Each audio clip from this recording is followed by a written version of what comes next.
Last year, I lost my cousin Danny to gun violence. I also lost my best friend Rashad to a heroin overdose. I was a pallbearer for both of their funerals.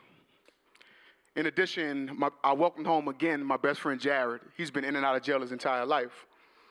And then we have me. The difference is I went to college. Currently in New Orleans, 50% of young black men are dropping out of high school.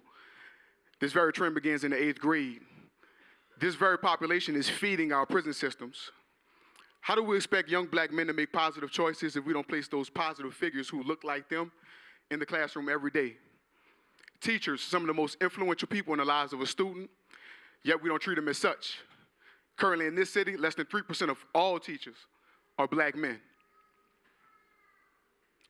We collectively must find ways to keep them in the classroom and also place them on positive pathways to success. Good evening. I'm Larry Irvin, former high school football coach, former teacher. And I'm Christina Jones, co-founder and chief problem solver. And we are the Brothers Empowered to Teach initiative. Brothers Empowered to Teach is a nonprofit started here in New Orleans to inspire and incentivize more men, particularly men of color, to choose education as a career. We recruit and inspire them in 2 ways. 1, through our college fellowship program for undergraduate sophomores, in which they're paid to work with students every day, and our Change Track, which is for non-traditional students and mid-career professionals. Both of the fellowship programs are combined with mentoring, professional development, and opportunities to be certified.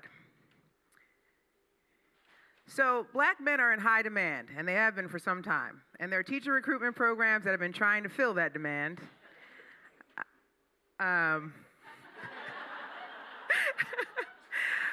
But they have not been able to do that. So let me tell you why they haven't been able to do that. They start too late.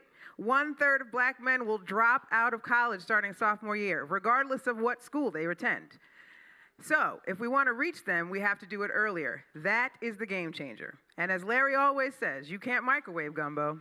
You have to slow cook it.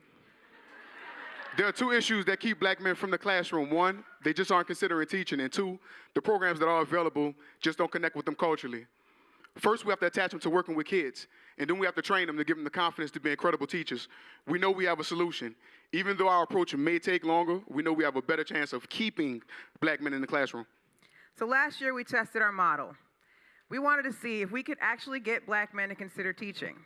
40 young men across the city showed interest, but we could only bring in 7. Of those 7, 1/3 went on to try to find opportunities in teaching, and that was never their plan. Already, nearly a dozen schools have approached us about partnering with them and have indicated they wanted our candidates yesterday. We're working on a certification partnership and curriculum partnership with the Bank Street College in New York, and also with the New Teacher Project here in New Orleans. So we want to be a sustainable nonprofit. So we're built on an earned revenue model.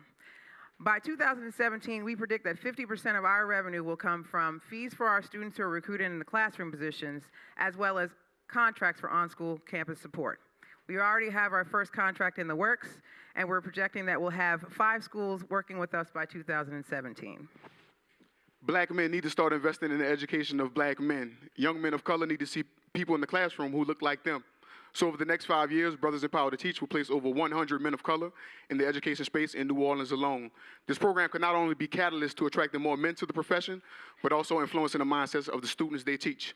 So tonight, the ask, we just recently launched the Indiegogo crowdfunding campaign, February 27th, to Ed with Love, to raise $15,000. We're asking for a match of $15,000 to fully fund the stipends of our 2015 fellowship class. Thank you.